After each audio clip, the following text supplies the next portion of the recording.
Good evening, everyone. I'd like to call the October 17th Planning Policy Commission meeting to order, and it currently is 6:33 p.m. Today's meeting is a hybrid meeting. The Planning Policy Commission is in person, but staff or members of the public may be attending or participating virtually or in person. Staff, I got to ask because of last week, do we have a quorum this evening? We do have a quorum with 2 excused absences with Commissioner Krass and Commissioner Thompson. Okay. We can conduct business tonight. And the first item on our agenda is the approval of minutes for the September 12th PPC meeting. Having the last few weeks to look over those minutes, I'm sure everybody had the time to. Are there any questions, comments, or concerns regarding those minutes? Nope. Okay. I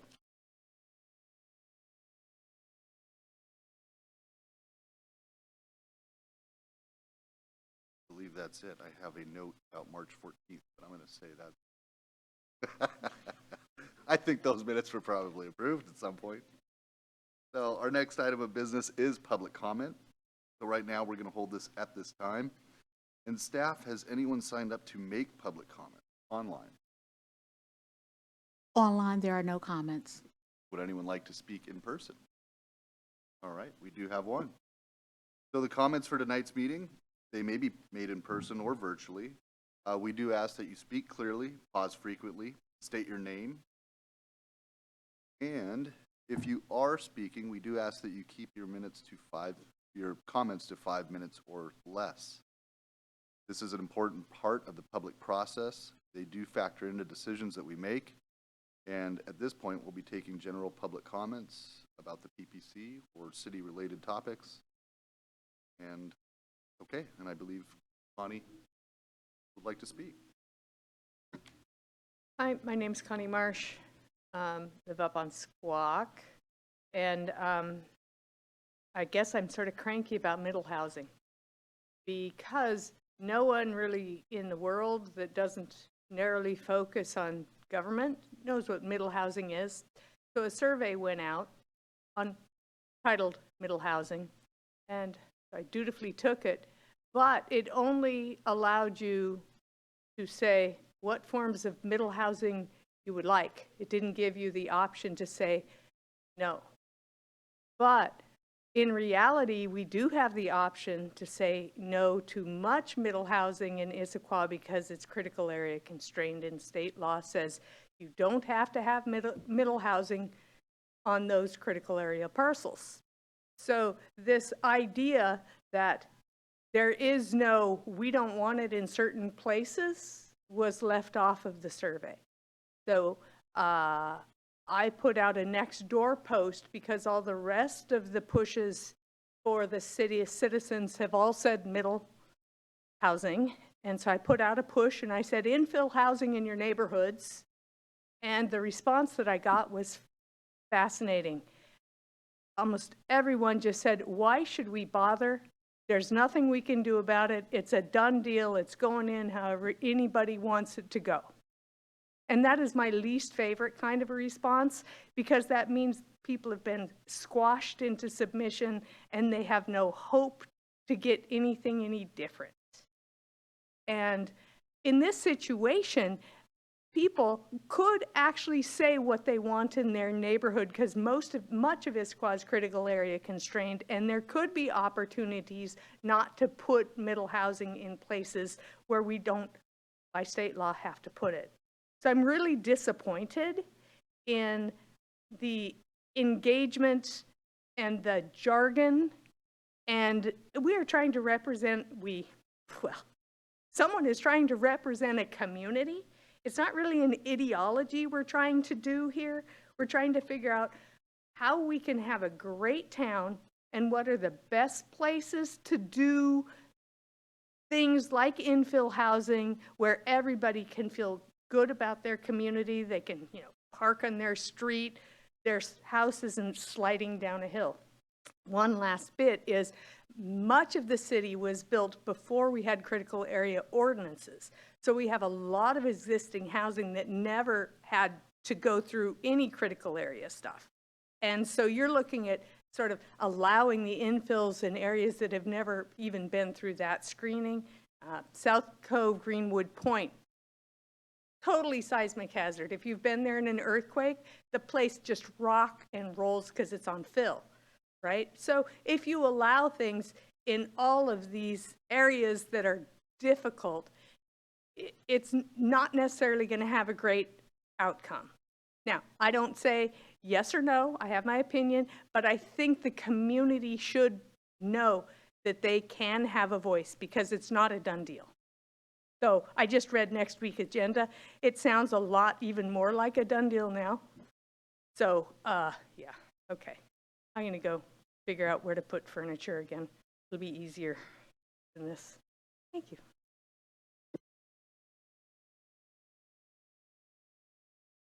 All right.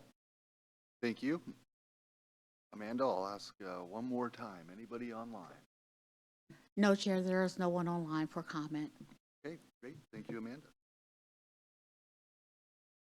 That takes care of our public comment this evening, and we will move into our regular business, which tonight we have two different topics. This first one should be a lot of fun. Been looking forward to this for 2 weeks now. We have items under regular business that will begin with Rooster and Chicken Husbandry. Our associate planner, Caitlin Hepworth, will be presenting this evening. So Caitlin, when you're ready, please go ahead.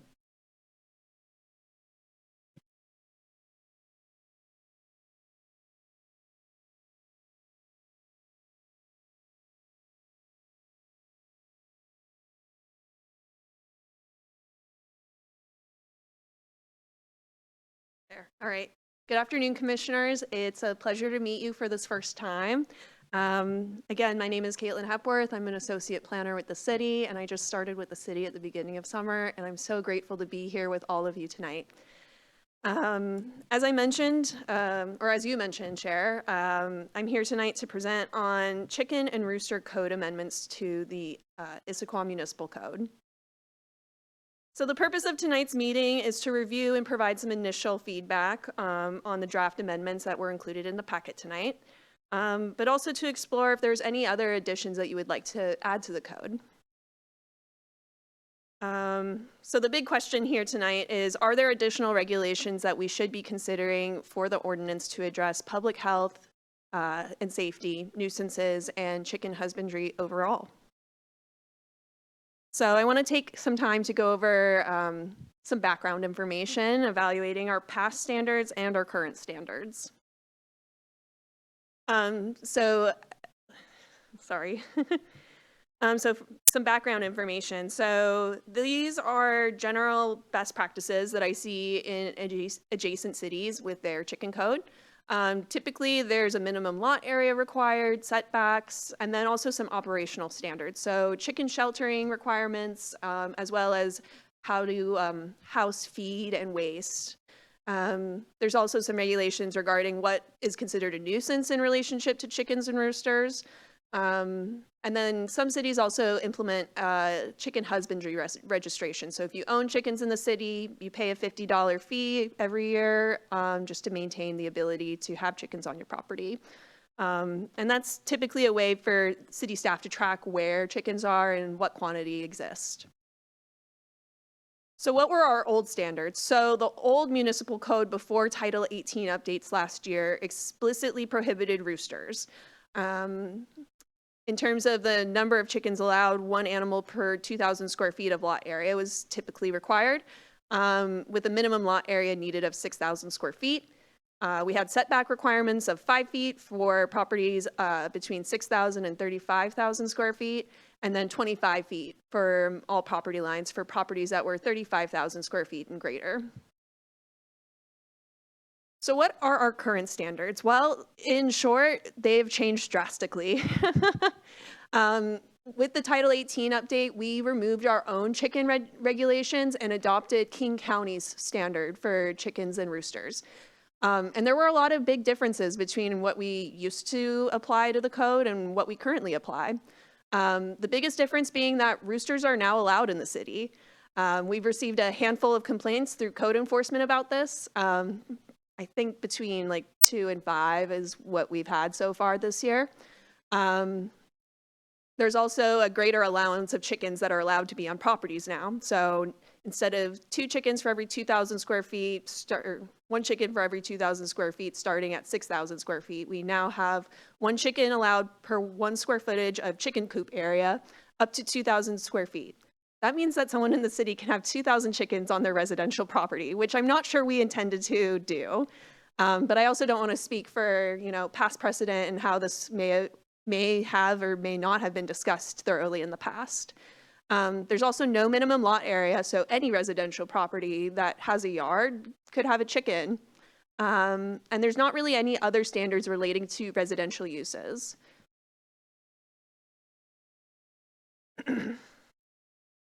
Some other standards by King County Code prohibit domesticated animals from making unreasonable noises. So while roosters are allowed, it's not as explicit as it used to be. It's just any animals that make long, frequent noises.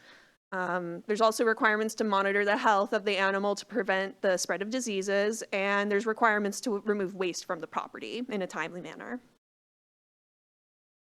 So that being said, there's a big gap between what we used to apply, what we currently apply, and I was asked by Stephen Padua to take a look and see what best practices could we integrate in terms of readopting our own chicken and rooster ordinance. So one big difference from the old code is that we didn't actually have any definitions regarding chickens and roosters. So the proposed code amendments would be adding some clear definitions so that we could all have a common way that we speak about the topic. The biggest difference is that I have added a definition for rooster for a male chicken over the age of 30 days. Not surprising, chickens reproduce, and sometimes those are male chickens that are being reproduced. So it adds a reasonable standard and expectation that homeowners have 30 days to relocate the male chicken before it gets old enough to start creating noises. Chicken husbandry, if you didn't know, is just the general term described of raising chickens, including providing for the welfare of chickens. Chicken is a domestic fowl. I think we all know that. I also think we all probably know what a hen is, which is how we're going to define it is a female chicken over the age of 30 days. So this is a comparison table of what our old municipal code before Title 18 updates used to include and what I am currently proposing with new regulations. As you can see, there's a lot of similarities between the both. I didn't want to change what was working for us before, but rather I wanted to add to it and add some additional standards to how chicken husbandry should look like in the city. The biggest difference here is that I've added sheltering requirements. Specifically, chickens are typically outdoor animals. They should have a weather-resistant coop that they live in, as well as be made of sturdy materials so that it's resistant to pests. We don't want to attract, any rodents or anything into the city because of chicken regulations. And so one way to prevent that is having sturdy materials for both the chicken coop, but also for the feed and for waste disposal as well. So this is just a general timeline of the chicken and rooster code process. So right now we're in the initial review stage. We're anticipating having a public hearing in early 2025, and then having adoption by the end of Q2 next year. So now for the fun part, which is discussion. So my first question to you all is, do we want to keep the current code, which adopts the King County Code by reference, or do we want to readopt having our own standards at the city level? All right, well, thank you, Caitlin. That was a fantastic first outing. What a fun topic. I'm reminded of that Friends episode where they find out they have a rooster and the girls go crazy. So, but yeah, let's open it up to discussion. Would anyone like to start? So we have one question right now before us very quickly, which is the KCC code which sounds regressive to what we had. And, or do we, to Caitlin's point, do we take our old code and maybe add a few more regulations to better define things for the city? Anyone want to go? Don't be a chicken. All right, Commissioner Patterson. All right. Thanks so much for the information. Agree, this is a great topic. I guess just broadly speaking, I am kind of leaning towards the readopting our own standards. I think the Rooster conversation definitely is, I think, a area where a nuisance complaint could definitely rise out of. So I'm in line with that one. Despite my gears turning about a 2,000 egg chicken side hustle that I can get away with right now, I do like the idea of adopting some other standards closer to having, 3 per, or for the 6,000 feet as kind of the minimum. So for me, from what I've seen so far, I am kind of, I think, leaning towards the readopting some of our own standards. But we could probably discuss some minutia in there as we go. Great, thank you, Commissioner Patterson. Vice Chair Bader. Yeah, I can second Commissioner Patterson's comments. I think the idea of 2,000 chickens in anybody's backyard in Issaquah feels a little wild, quite literally wild. Yeah, and I think a lot of what you outlined makes sense, and I know we'll get into that. So I'm definitely leaning towards our own standards as opposed to the King County ones. Commissioner Issaquah. Okay, so I think there is a little mistake in a wording. We allowed not at least 3 chickens, but the maximum of 3 chickens, right? For 6,000 square feet of.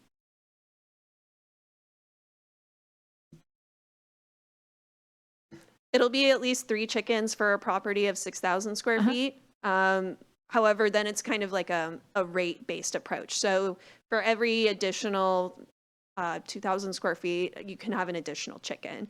And the intention with that is to truly make it a residential accessory use and not have it be a predominant use on that property. Yeah, okay. So I also agree with commissioners that we have to adapt our own rules. Thank you. Great, Commissioner Voice. A couple questions, but I'm in agreement. I think our old code, which was served us well, and I do like a lot of the updates that you put in there, Caitlin. Just real quickly, why did we fall back on the KC code? I don't really have the background to that, but from what I can tell you, based on my research, there were a certain number of animal-related residential codes in our past code that were then changed to King County. So it's not just chickens and roosters that we adopted the county standards. It's also honeybees and hives. Coincidentally, will be a topic at next week's meeting. Okay. Yeah, no, I agree. I think the definitions look good. One thing that caught my eye was the chicken registration. And maybe that's a little big brother of me, but I like the idea of, maybe a small permit, an idea that someone checks in on the welfare of chickens. I mean, again, when you're having 2 to 3 or 4 on, I can't imagine they're going to be, producing chickens, eggs on the black market by any means, but making sure, like you said, a sturdy place where these animals aren't just being treated poorly. I like the idea of a proper chicken coop, a chicken run. Like I said, for chicken registration for an inspector to be able to, if they wanted to, come by a property, look to make sure it's being maintained, I myself kind of like that. And I definitely think the idea of not allowing roosters, if we've never allowed that, is a good call. So.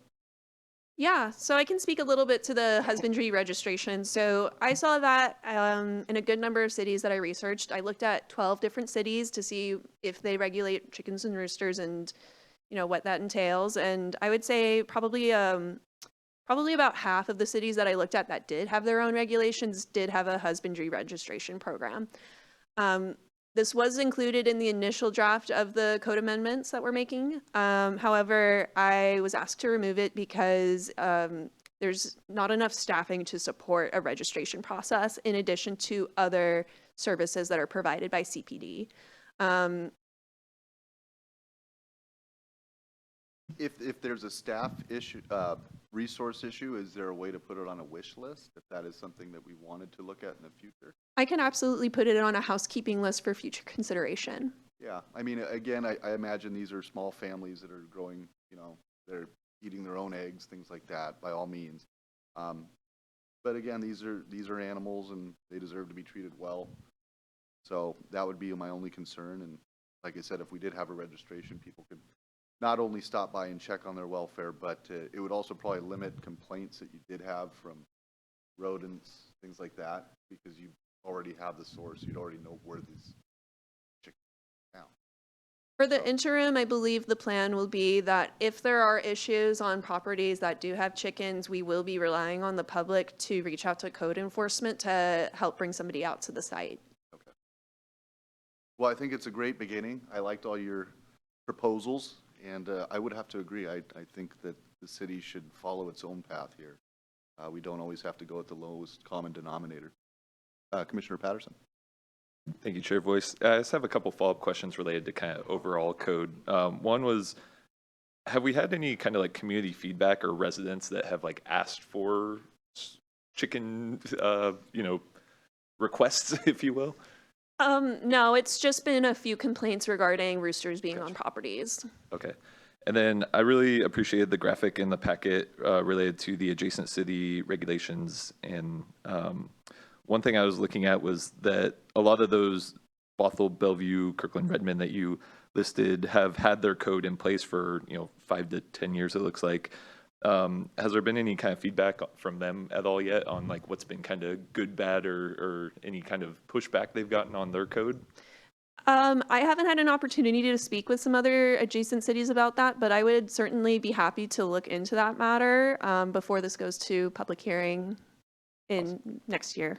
Got it. Cool. Thank you. Yeah, that'd be great. It's always nice to know what worked well for them and what didn't work out so well for them.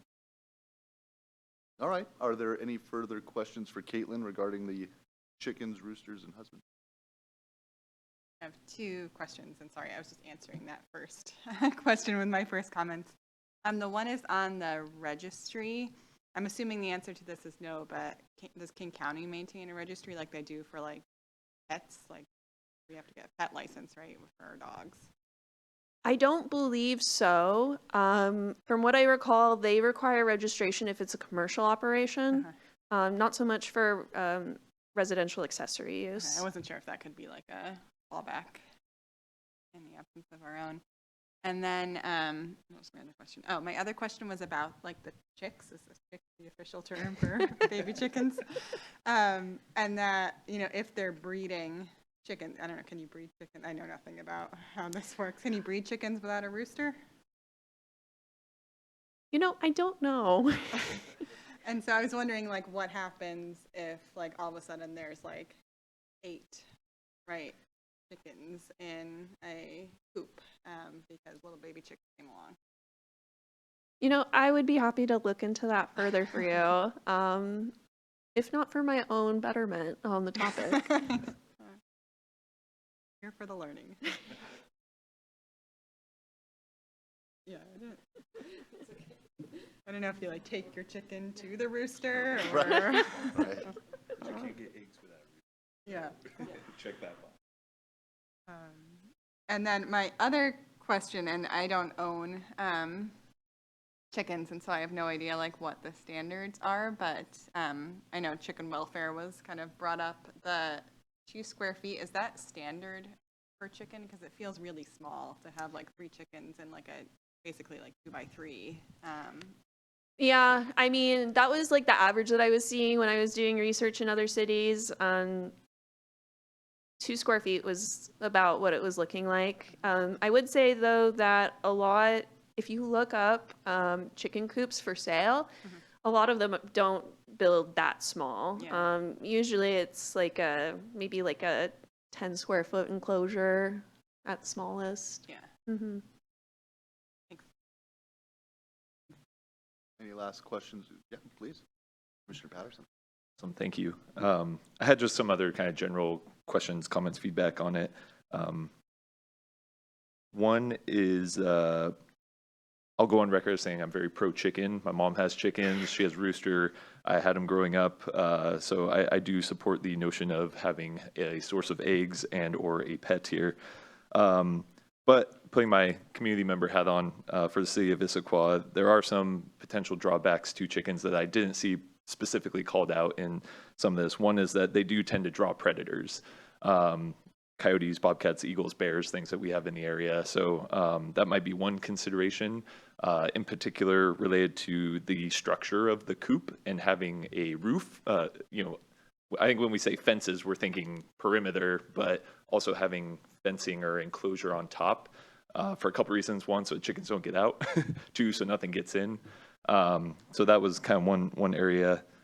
And the other one is kind of a question feedback is related to kind of the ground of the coop, the surface, if you will.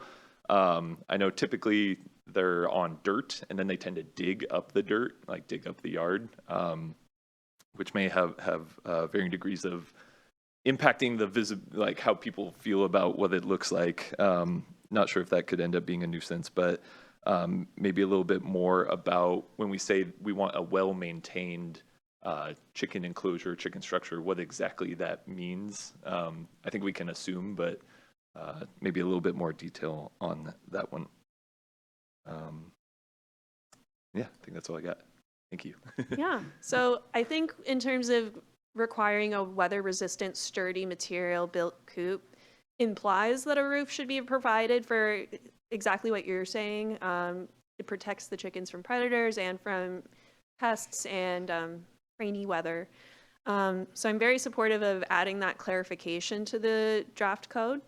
And then your other question was on what do we mean by well-maintained? And that's something that I would also be happy to elaborate on in the code for, you know, complete clarity for people that are interested.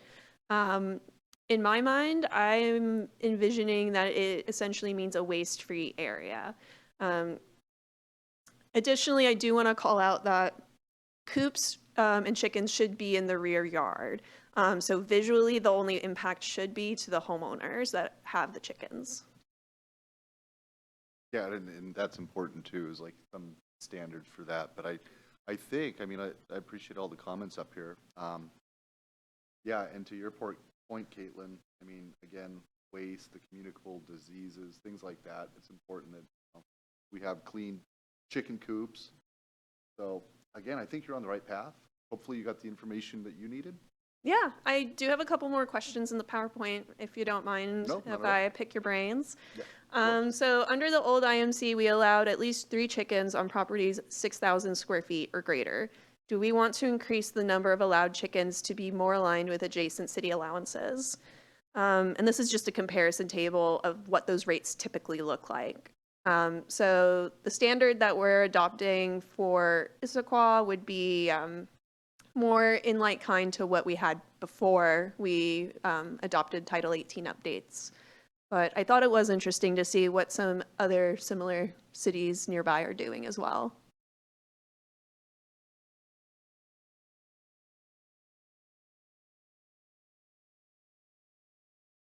So am I reading this right? It looks like Bellevue's the most restrictive. Bellevue is the most restrictive. Kirkland, which I learned earlier today, allows chickens. Kirkland seems pretty, I don't know, up there, but I guess no cap is actually, that's probably the high end, but some of these houses don't, some of these lots probably don't get that big in most of these neighborhoods.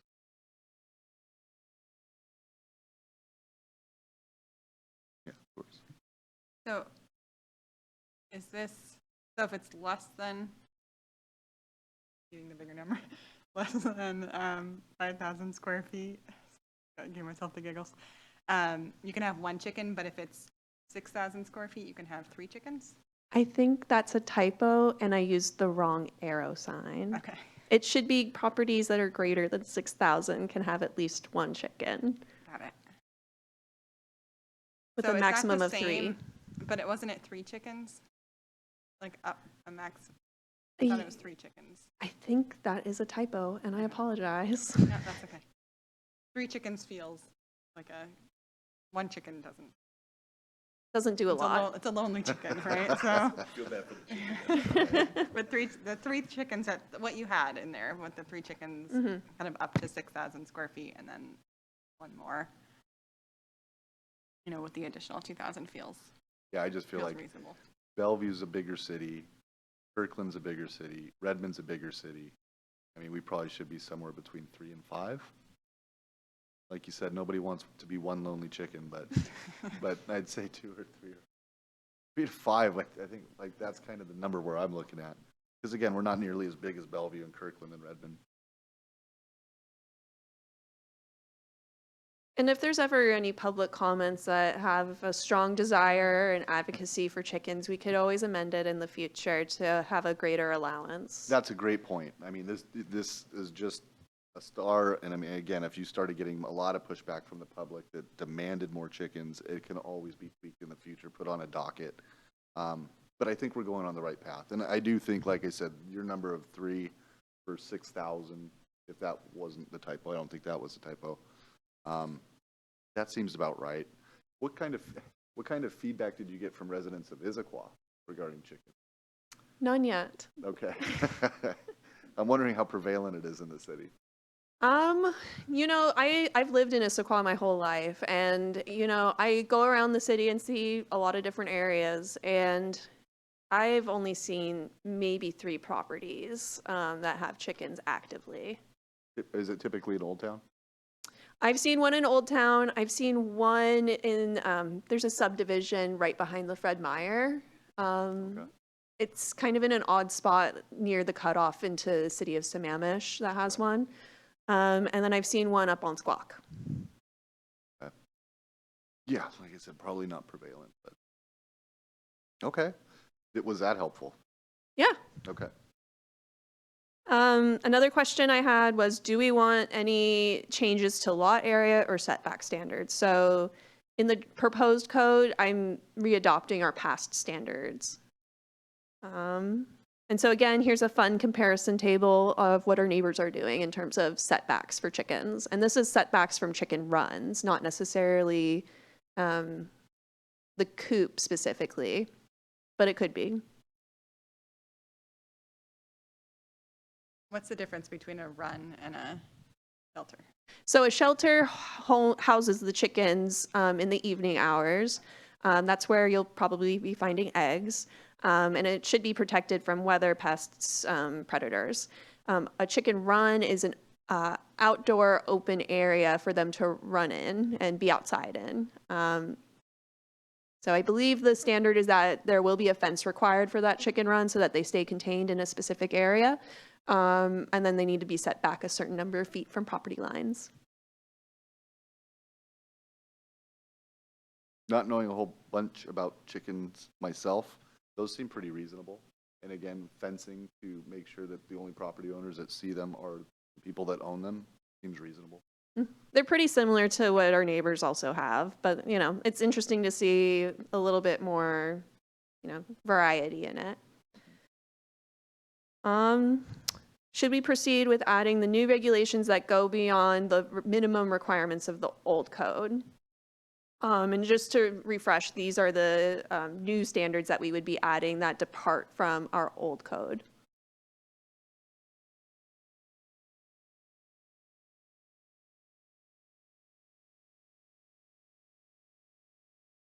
Yeah, these all feel like good things.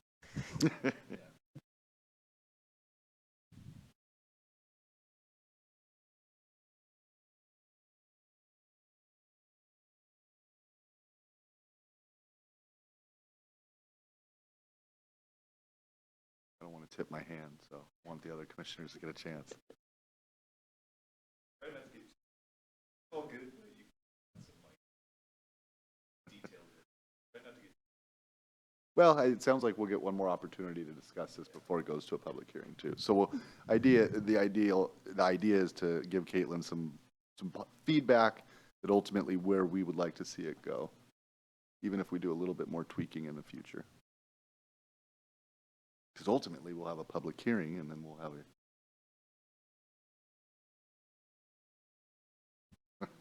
a Commissioner Patterson. Well, to that, Commissioner Patterson, I wanted to remind you or state, I don't know if this has been stated, there's no permit required. So the more detailed we get right now at this point, we're not going to know if there are chickens there anyway unless there are complaints. So if we're expecting that they're going to put down gravel all over the backyard to keep it, so the chickens don't dig in the sand, there's no way for us to enforce that. So we have to make sure that whatever is in here is something that the public can let us know about. They clearly have more than, 2 chickens for, 6,000 square feet. We just need to be able to enforce it. So the more detail we put in there, we can't enforce it necessarily. Quick question for you, Caitlin. So is the idea that the chicken coop in the run for the chickens, is that the idea, like if they hit a max, meaning if they only had 1 chicken, would these things not be required? No, these are standards that would be required for any number of chickens that you have on your property.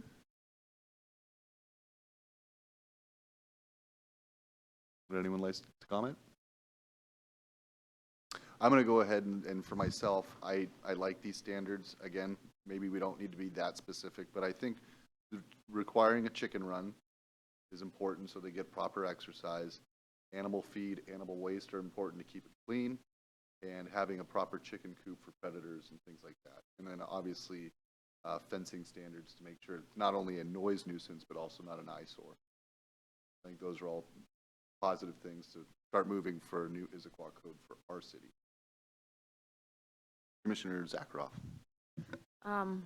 That goes back to me also not knowing really chickens' problems. But some things that I know, and again, that's why I asked, if when people are getting little chickens, do they know if that's the rooster or a hen? Because when people have roosters and when roosters are not allowed, roosters get dumped. And people who deal with chickens, they probably know that. So, and again, to me, it goes back to willing to have some sort of registration. I understand that this is on our wish list, but probably to me, this wish basically just grows and grows and grows. So we know where chickens are, and we kind of trying to prevent roosters once they grow from being dumped, and because it's kind of, to me, it's inhumane. So they have to be maybe disposed of or transferred somewhere in some other way. Thank you. I really appreciate that feedback, and I will have a conversation internally with other staff to see what kinds of options there are. What first comes to mind is that we could raise the age limit for how long you're allowed to have a male rooster as a chick from 30 days to 60 or 90 days. Male chickens don't produce loud, frequent noises until much later than that. And that would give homeowners more of a sufficient timeline for rehoming those. And maybe it should be included in the rules that people cannot just, I understand, but people cannot just dump them. Yeah, I would be happy to add that in. Yeah, that's a great comment, Commissioner Zakharoff. Appreciate that one. All right, I'm going to ask one more time. Is there anything you guys would like to add for Caitlin? Please. Just based on your observation earlier about what's a coop versus a chicken run versus a shelter, it might be beneficial to have definitions around those as well, just to clarify what's indoor, outdoor, what the total, structure looks like. So that'd be helpful. Yeah, happy to add that as well. Thank you. We like definitions. All right, Caitlin, anything else that you'd like from us?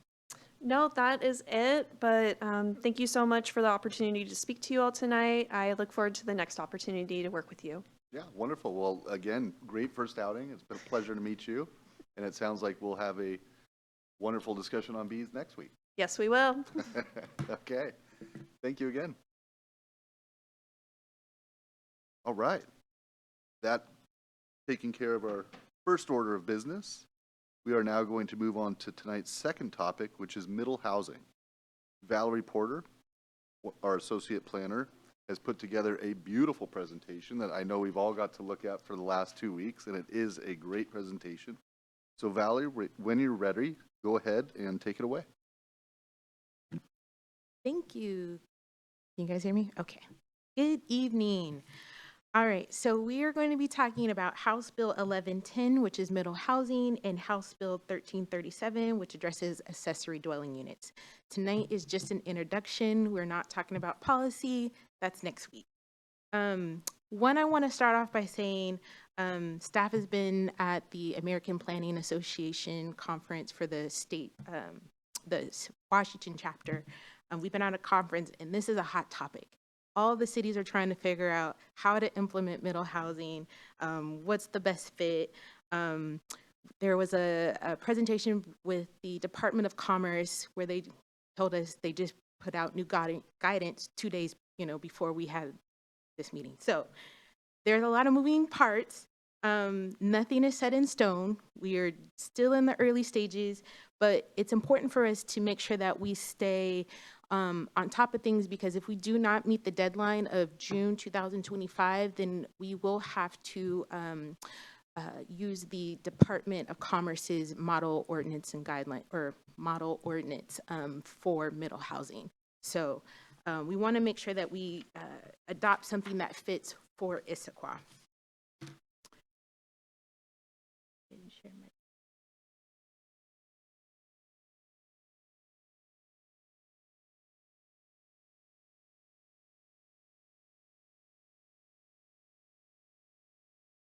All right, so the purpose of today's meeting, again, is just to share some information. I want you guys to understand what is middle housing.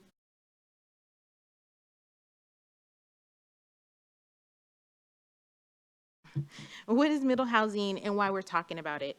I also would like for you guys to understand what is the project objectives. What are we trying to accomplish with this project? And then last, we'll talk about the project timeline, what we've done so far, and then what we need to do.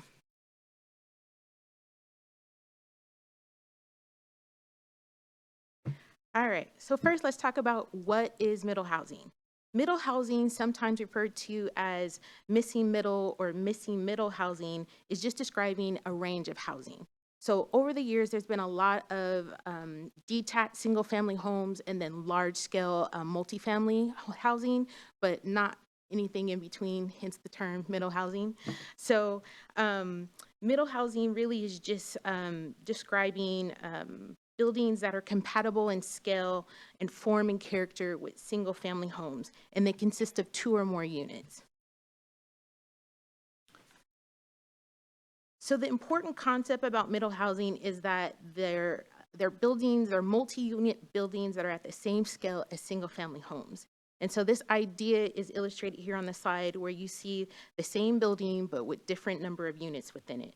So although there's multiple units in these buildings, it's also important to realize that it doesn't matter about the number of units, they're still going to have to comply with the development design standards. That's your setbacks, your height requirements, your lot coverage.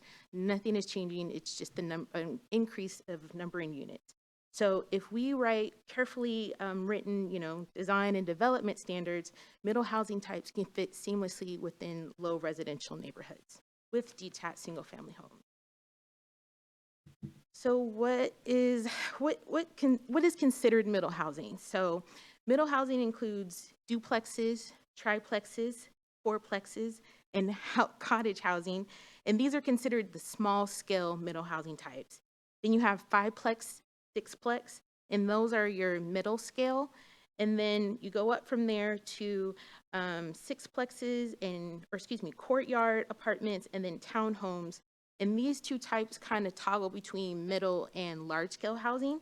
Large scale really is the 7 units or more. That's what kind of bumps it up into that larger scale. So I have this slide here because I wanted to show that this concept of middle housing isn't new to Issaquah. We actually have a lot of great examples. A lot of them are in Old Town, in the Highlands, and then in the mixed residential zone. And as you can see, got a little smorgasbord of different types.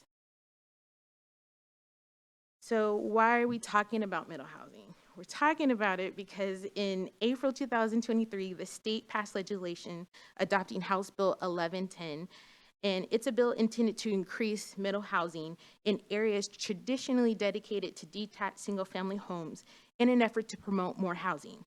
So this bill establishes density requirements based off a city's population, and as you can see from the slide, Issaquah falls into the second tier. And just very quickly, so I wanted to kind of give a reference. So tier 1 are the larger cities, so those are like your Bellevues, your Kirklands, and then the smaller cities would fall in tier 3, and those are Woodinville and Newcastle, just to give an idea. So specifically, these are the requirements that Issaquah must comply with. So we are required to establish regulations that are not more restrictive than detached single-family homes. And then we also must streamline the review process, meaning that we can only apply administrative design review. So what that means is today, someone can, construct a large-scale middle housing type, and it would likely be reviewed by the Development Commission. But with the new regulations, staff, me, would have to review that. Also, there's changes in density. So the city must allow 2 dwelling units on 1 lot in all residential zones, unless the zoning for that residential zone permits something higher. So really, this is going to impact the single-family neighborhoods. It's also worth noting that a detached single-family home is not considered middle housing. So for someone who has a really large lot and they have a detached single-family home, they can't put an additional detached single-family home and say that they've checked the box for middle housing. It would have to be a middle housing type. The other requirement is that we must allow 4 dwelling units within a quarter-mile walking distance of a major transit stop, and 4 units if 1 is considered affordable. So here I've have a map generally showing the major transit stops that would impact Issaquah. So we have 2, Sound Transit Route 554 and 556, and I'm showing the 2 transit stops. The areas around these 2 locations would have to allow for greater density. So I am a visual person, and so it's worth noting again the type of configurations that you can have. So I'm going to talk about the accessory dwelling unit bill a little bit later. The 2 bills are separate, but they do have a little bit of overlap, and this is one instance where there is an overlap. Someone could convert their existing home into a duplex and build 2 ADUs on there, which would be 4 units, and it would be considered compliant with middle housing. The other option would be to create 4 cottage homes. So these 2, there are many configurations, but these are just 2 examples of what 4 units looks like on 1 lot. So another requirement is that the city must allow 6 of the 9 middle housing types in order to achieve lot density. So today, a lot of the single-family zones only allow for detached single-family homes or maybe even a duplex. Now we have to allow 6 of those 9 types. And this really only applies to those larger lots that can allow for additional density beyond 1. Another requirement is parking. So the city cannot require more than 1 on-site parking stall per unit for a lot that's smaller than 6,000 square feet. And for lots that are greater than 6,000 square feet, we must allow 2 units or 2 parking stalls on site. And then if the lot is within a half-mile walking distance of a major transit stop, we cannot require parking at all. So there's a lot, but there are a few exemptions. So the first one is portions of lots that are encumbered by critical areas as defined by the city, with the exception of critical aquifer recharge areas are exempt. The city is working with Meta Urban Design And there are consultants who created a feasibility study, which is currently on the city's website for viewing. And so they assessed the city and looked at all of the lots that this could potentially impact. And so they said that there's around a little bit over 7,105 lots, single-family lots, and over 50% of those lots are buildable. Now, even though less than 50% are encumbered by critical areas, that doesn't mean that they still can't build. It just means that there is some critical area on their lot. It could be a little bit or it could be a lot. The other exemption is for lots that have been created through subdivisions and they're less than 1,000 square feet.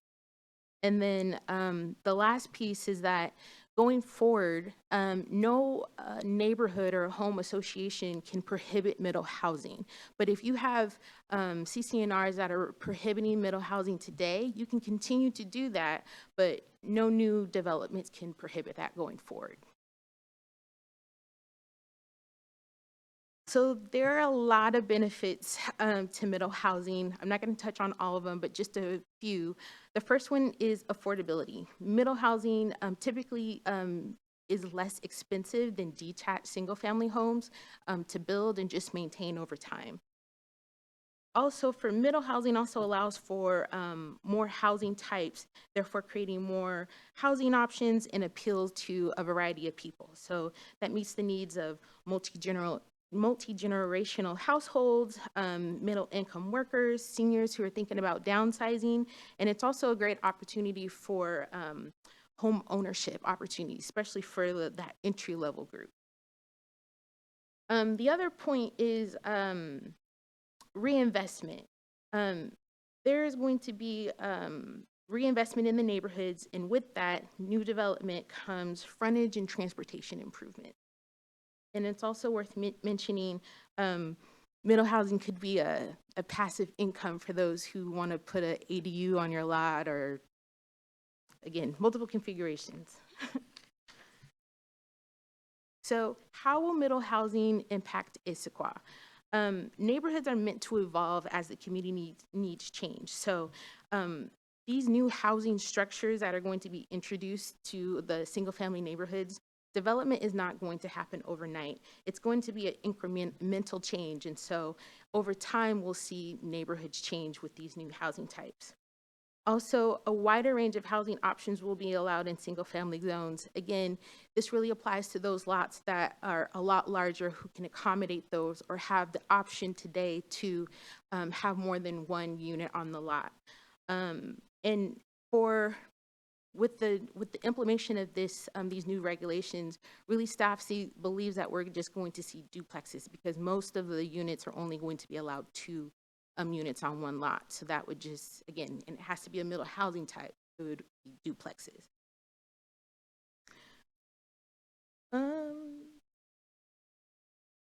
One other point to mention about middle housing is that it must comply with the zoning standards. I know I mentioned that, but in addition to the zoning standards, it also has to comply with the development standards as well as the critical area codes. So if you can't build there today with middle housing, you're not going to get some leniency and be able to build somewhere that you can't.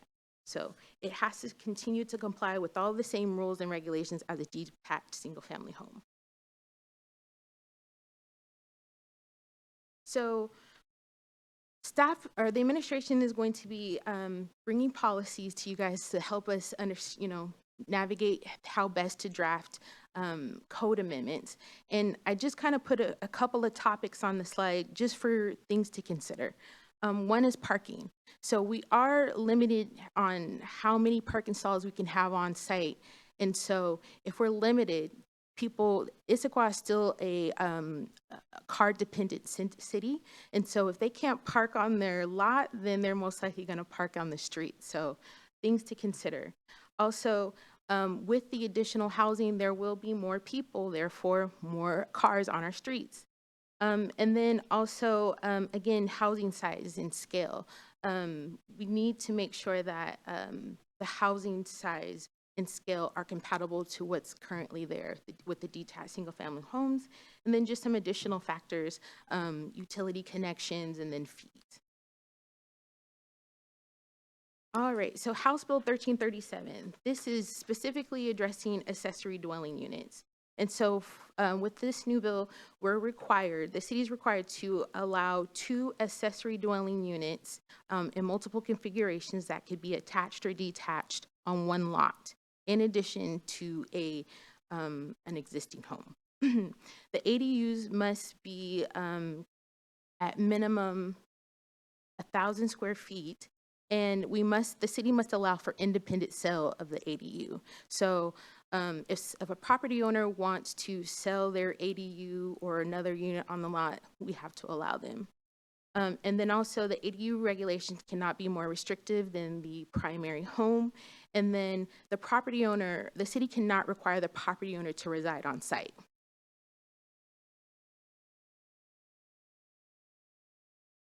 So there are a couple of objectives for this project. The first one is code compliance. We want to make sure that the city's land use code is in compliant with the state's requirements, again, just so whatever we implement works for Issaquah. And the second is to create design standards for this middle housing type that will allow these new building types to fit seamlessly into the existing single-family neighborhoods. And as my current planner we want to make sure that the design standards are very clear. So the city drafted, in coordination with our consultant, drafted a feasibility study, mainly because we wanted to understand, before we implement all these regulations, what's on the ground now, who will be impacted by this. And so, again, we realized that this is mainly going to impact single-family neighborhoods. There are 6 single-family zones, but there are 5 that this would really impact, or not even really impact, but impact. We also looked at critical areas.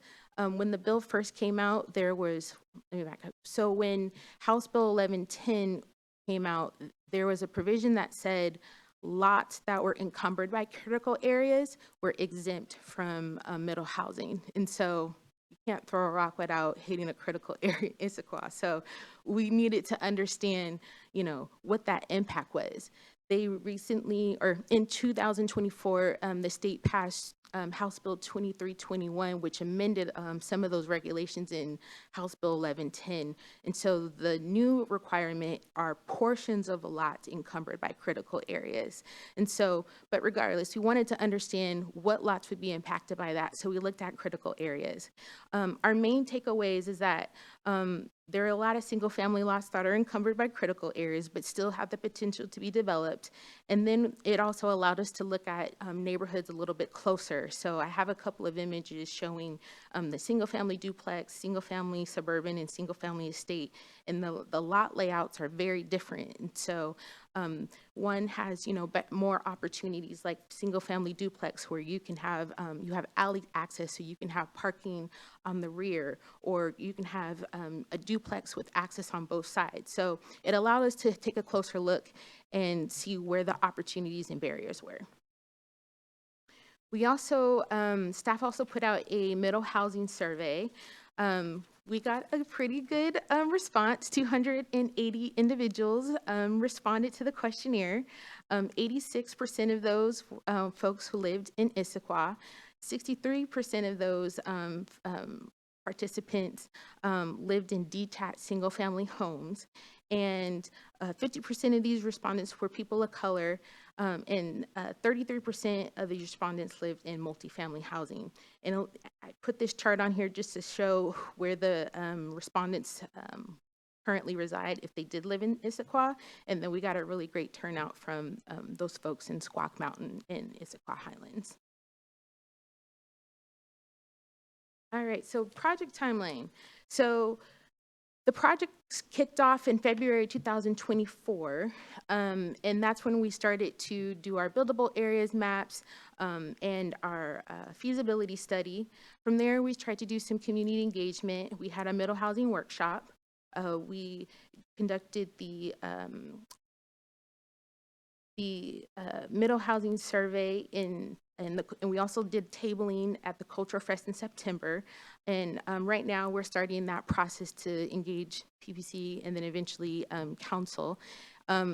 Engagement is still ongoing, so we're going to hold a Q&A session next week for any community members who have questions about this, because again, not most people don't know what middle housing is. So if they're interested, they can just, ask staff questions.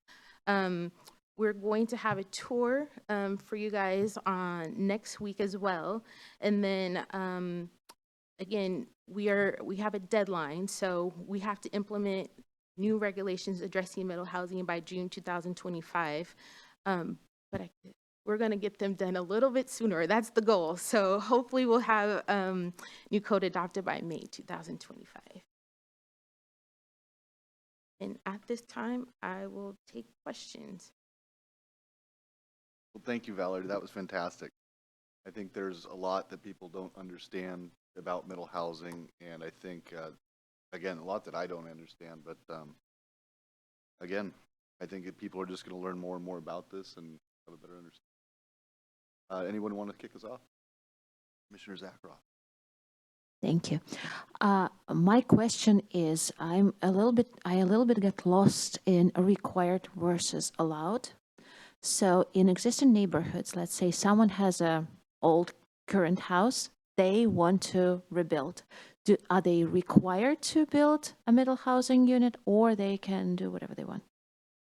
Detached single-family home is still going to be allowed, but if they want to have that additional unit, then they have a few options. They could either convert their existing home into a duplex, but if they tear it down and they want a second unit, they would have to build a duplex, or they could keep their existing home and then build 2 ADUs. Gotcha. Thank you so much. That's a good question. So just to clarify, like if someone was trying to do a major remodel, and I forget what the threshold is for remodels, but it's a big remodel, would they then be required to bring in middle housing, or they could still just build their single detached house? They can continue to increase the single-family detached house. Okay. Again, this is more about it being allowable than required. Correct.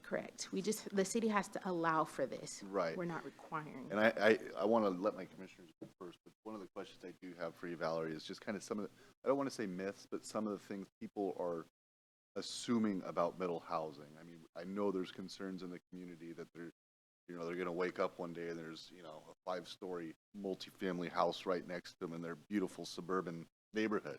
And I think that's the fear that's probably driving some of this, and I don't think that's what this is. Correct. No. So at the moment, we're not changing any of the zoning regulations. So that would be the building setbacks, your building height, your lot coverage. So what you can do today is what you will be able to do tomorrow. Your first slide, I think, pointed out really well. Because again, I think people have a misconception of what's going to happen to their neighborhood and their city. And again, it's trying to still work within the confines, but allowing more housing, allowing more options within those. And again, I know we'll get deeper into it as time goes on, but I think that's probably going to be the biggest thing, is allaying some of those fears that people have. Because again, we do need more housing. And again, this is just allowing it. No one's required to build it. No one's requiring builders to come in and build multi-story family housing. But I think that's part of it, is people think that, we're making, like Issaquah is going to have a decision about what happens here. No, you just have to zone for it. You have to allow it. Right. And that's why I think I showed that slide where I showed that Issaquah already has great examples of middle housing. Mm-hmm. There's quite a few people who probably drive down the street and don't even know that there's a 4-plex. They think it's a single family home. So that's what we want more of. We want additional units that fit with the existing neighborhoods. I definitely want to let you guys go too, but we've got time for a long conversation. So please. Thank you. Yeah, that's a little bit of a comment. That's also something that I've heard from the residents, from just regular people who live in Issaquah. They are afraid, some people are afraid that they have this big house and they will be required to divide their house to let more people in. So I think it should be something that should clarify it, that they should not be in fear of losing what they have.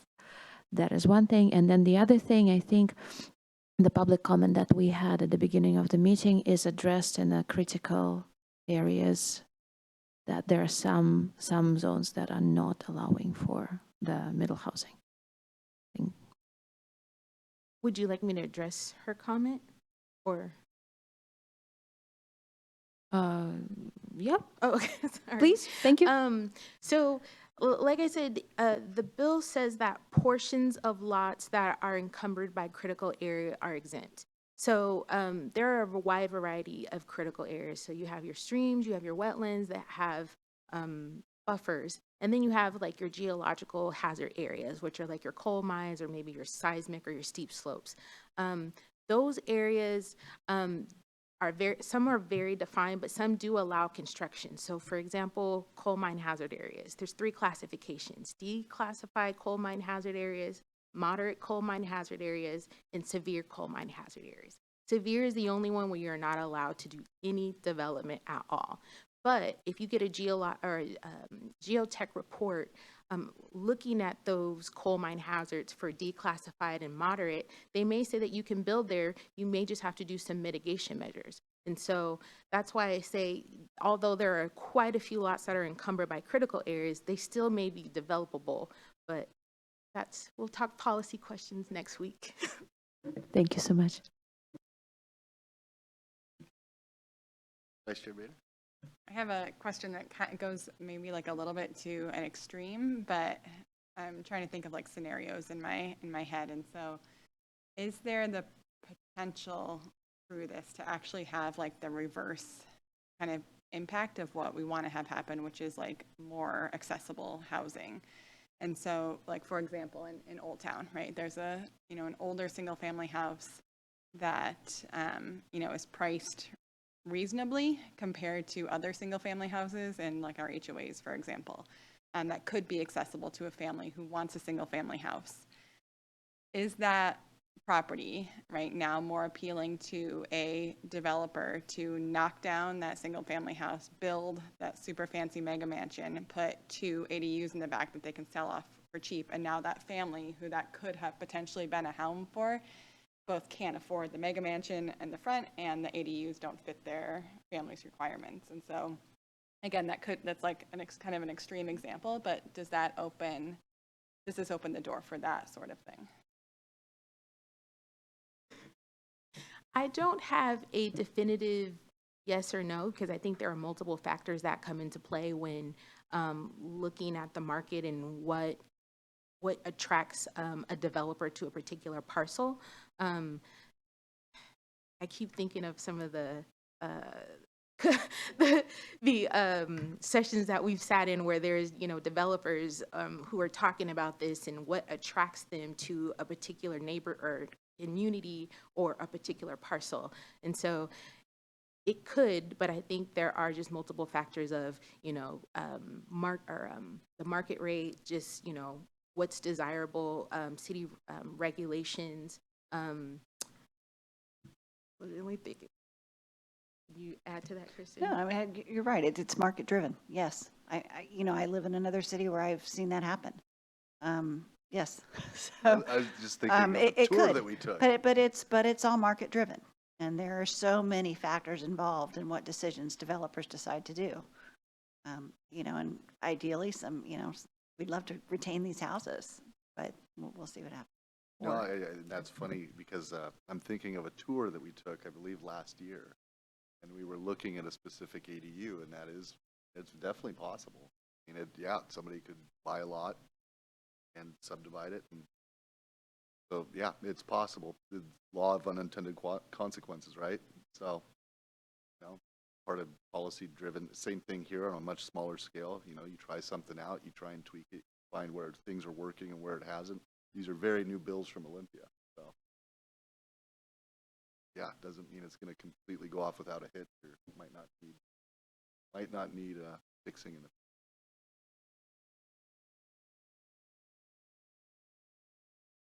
I'm also like a little confused with how like the cottage housing example fits into this, because it feels like it's kind of dividing up either existing properties or the ADUs, and I get that piece, but like, how does the cottage housing, right? Because that's not a duplex, that's not the same kind of look and feel as a single family home that might have been there before, and so I'm just wondering like, how that works. You're on the right path. So cottage housing is detached. They're detached homes, but just a lot smaller than I think the typical detached home that would be constructed on a lot. And I think the other piece of it is that you must have, I think, minimum 3, if not 4, homes in order to be considered cottage housing. But you bring a good point, which I've been thinking about for many months now, is, again, these different configurations and what people are going to do with their lot. So, what's the difference for someone who has a detached single family home to construct 2 ADUs? Those are still detached structures on one lot. So it could happen. And that's why I mentioned that the House Bill 1110 and 1337, they're meant to be treated separately, but there is some overlap. And so with that cottage housing example, especially if there's like a minimum of like 3, is that then, are we really only talking about within that quarter mile of the transit centers then for those? Because otherwise it's 2 units. Right. So there are 2 circumstances where a single family lot could have additional, or actually 3. It's if they're within 1/4 mile walking distance of a major transit stop, if they choose to have one of those units be affordable, and if the lot is large enough today to allow for additional density. So there are some larger lots throughout the single family zones that could allow for like 5 units on one lot. But I think it's also worth noting that there's other factors that play when developing a lot. We're just talking about lot density, but again, whoever develops still needs to comply with the critical area code, tree code, zoning standards, development standards. The list is long.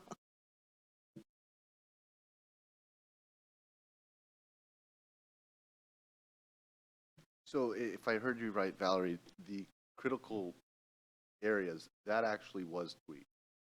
It sounds like very recently, because when I read originally, like you said, those were considered encumbered. Those were exempted. It sounds like they looked at the maps, they looked at cities like Issaquah and go, not going to get what we want. So now that, like you said, now that's changed a little. Maybe that speaks to some of the fears that people have, especially in Issaquah. But I think, again, and I don't know how the city would do it, but, and I think you guys have done a great job getting the information out, but I wanted to ask you, what are some of the fallacies that you believe people probably don't have a good grasp on when it comes to middle housing? Like, is it that they think their neighbor do you think it's just something that, like, their critical areas are all of a sudden they're going to have a multi-story? I mean, what are you hearing that goes, that's probably not likely? So some of the comments, some folks did address some of their concerns in the middle housing survey. Some were loss of trees. I think that was one of the, that was an option on the survey, and I think that was ranked number 3 concern with middle housing. And I agree. I think a lot of people think that developers are going to come in, snatch up the lots, and build these, massive buildings on them. It could happen, but there's a lot of factors that come into play. But with the adoption of these regulations, it's not going to happen overnight. And so I think we'll have an opportunity to implement something, see how people, take that in, how, what works and what doesn't work, and then we can modify as we need. I just wanted to add on to something that Valerie said. She said, developers could just come in and sure do that. But remember, people have to be willing to sell their houses first. I mean, they can't just come in and buy it and say, we're going to do this. And you have to want to sell your house. So it has to be something that's on the market. Yeah, nobody's going to come and take anything.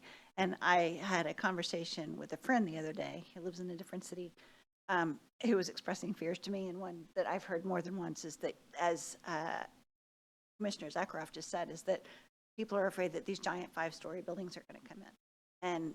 But right now, the discussion is not changing any of our regulations. Right. So they would fit into the current envelope that's already allowed.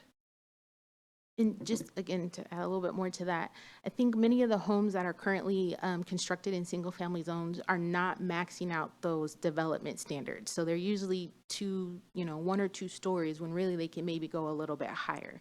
So I think that's also the fear that when something new comes in, they may try to go to that max height, and they may think, oh, you've changed the regulation to allow something different. No, you could do that today, just that many of the houses don't do that. Probably no one spent more time with those two bills than you, Valerie. So let me ask you this: how much control do you think Issaquah has? I mean, I know these are laws that come from Olympia. They were passed by the state legislature, signed into law. So there is, obviously state law we have to follow. How much would you say Issaquah is able to kind of still shape our city with these laws? I mean, again, after first hearing about these laws a year and a half ago, it seemed like it kind of usurping a lot of cities' ability to do things on their own, which again, I understand it's about the million people that we're expecting in the next 10 to 20 years. But does Issaquah still have a pretty guiding hand when it comes to regulations? The one thing that did catch my eye is design standards versus like architectural. Like we can still do setbacks, but you can't really, like, could Issaquah say, no, if you got like a suburban style neighborhood, you can't all of a sudden put a Mediterranean multiplex right there. Like that doesn't fit the neighborhood. Well, you could, but I think the important piece about the legislation is that they want to treat middle housing the same as single family. So you could do that, but then that means that detached single family home has to still comply with those same regulations. So the question is then, what do you want your neighborhoods to look like? What are the feel? Is that the new feel that you want? If so, then yes, you can do that. As far as our influence on legislation, I don't have a great response for that.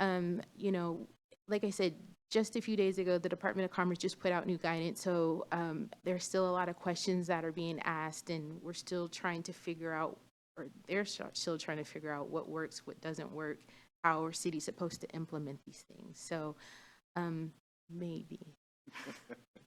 I just think I think of Kirkland, I think of Clyde Hill, I think of older neighborhoods that you're starting to see tear downs. You're seeing houses where these houses were clearly built in the 70s. Now you're having houses that are built in 2024. They don't look alike. Nobody fears that, right? Everyone's excited. Their house value is going up. Some people are a little upset their property tax is going up. But ultimately, if they still have to do the same footprint, again, going back to that first graph, I don't think people have as much to be afraid of as they. Maybe you just did a good job presenting it. I don't know. Maybe people should be terrified. So, any further questions? This is really more of a Q&A, right? We're not doing policy tonight. Okay, the other thing I caught, June 25th, if past the deadline, we automatically have to revert to the DOC's guideline. We don't want to do that. Correct. Yeah, I think that was it for me. Anybody else? Any further questions? I have a random question. Are there like Airbnb regulations in the city? No. So we do have, regulations for bed and breakfast, but not for Airbnb. My brain is going to like all of the ways that this won't accomplish what it's trying to accomplish, which I'm like fully in support of like what it's trying to do. But again, my like huge mansion and two tiny little ADUs is one example. The other is that like, I think you talked about like passive income, right? Like are people now just going to create a whole bunch of vacation rentals, Right. In their backyards or in their basements or whatever. And that also doesn't accomplish, right? Right. Anything in terms of making Issaquah a more accessible place for more people. Right. And I believe we do have to allow for short-term rentals as well. So,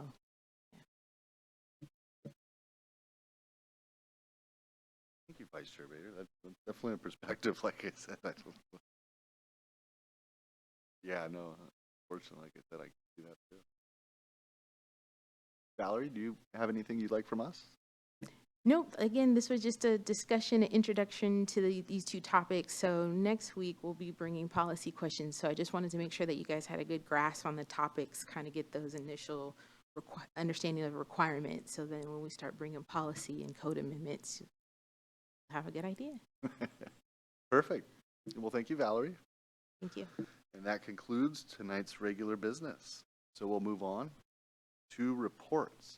I'd like to ask staff, Kristen, Amanda, Minnie, anybody? Sure. So I'll update you a little bit on the comprehensive plan, and Minnie may have a few more things to add to this, but we did take the comprehensive plan to the Planning, Development, and Environment Committee, the Council Committee, and they are recommending approval.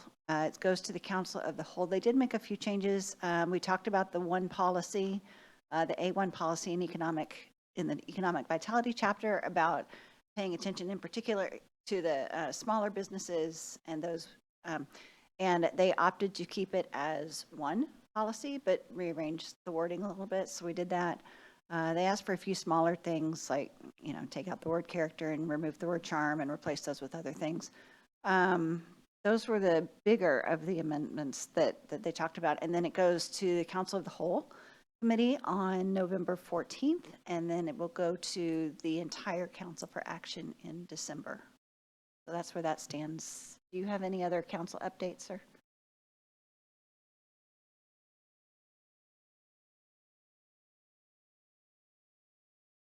I think the comp plan stuff went through, and then Kristen and Human Services and Economic Development do an annual presentation to council on housing continuum. So that I thought went really well, where Kristen briefed them on the policy things that have all you had your fingerprints on, all of that, all the bills, the House Bill 1220 for emergency shelters and all those code amendments that were passed, the housing dashboard, and what else? Just things that are coming up potentially, such as the housing analysis and the parking analysis. Yeah, those, then the segue into that is the budget discussions are ongoing with council, and the city has budget concerns, which then will impact our budget for some of these projects, and likely will inform your work plan for next year. So those are things, I think the October 28th is, I believe, when administration proposes a full budget to council. So there are cuts as anticipated as part of that. Right before Halloween. Scary. Okay. Yep, that's it. All right. Well, thank you, Minnie. Thank you, Kristen. All right, so we have a few announcements. And our first announcement, I was going to try and make last week, but unfortunately, Commissioner Milligan has resigned. Commissioner Milligan moved, not because she doesn't love being here. She moved to Whidbey Island, and we do want to thank Commissioner Milligan for her time on the planning policy, but not just the planning policy. She's been a public servant with the city of Issaquah for years. That goes back to different boards and commissions. That goes back to her time on city council. Nina has a public servant's heart, and I just want to thank her again for the time that she shared with us and the city as a whole. We lost a great public servant, but I'm sure the city of Whidbey Island gained one, because I don't see Nina not going to City Hall and having fun up there. So we wish her the best, and hopefully that's it with the war of attrition on our commission. We've lost 3 great commissioners. But I do want to give a little bit of good news, which is Commissioner Krass was appointed as a regular member, which means we do have enough people for quorum. We have Commissioner Zakharoff as well. When we vote, we'll probably be calling on her more than often. But I do want to say, because we are down to now 6 members, and the next time we will be doing interviews is in February, to onboard new people at the beginning of May, our attendance is going to be critical. So if you have attendance issues, we do ask that you guys contact Stephen, contact Kristen, just contact staff. because what happened last week, again, through no fault of anybody's, it's the only time I think one other time I remember it in my time up here. But we just want to share that information with staff, because if we have to, we can cancel or postpone or come up with special meetings. But yeah, we're going to have to white knuckle it for about 6-7 months. So that's kind of all of the news I have. Yeah, and if, weeks before is preferred, so we know ahead of time so we can cancel or reschedule a meeting if we need to, as opposed to a couple days before, unless you're sick, of course, or there's an emergency. But. Yeah, no, yeah, of course, there's sickness and things that happen. But again, we just want to try and plan as much as possible because the numbers are pretty tight. So, all right, well, that does it for me. Does anybody else have anything for the good of the order? Staff, commissioners? Okay, well, thank you, everybody. We will be back next week as well with a fun discussion on bees and more middle housing. We'll adjourn tonight at 7:57 p.m. Thank you.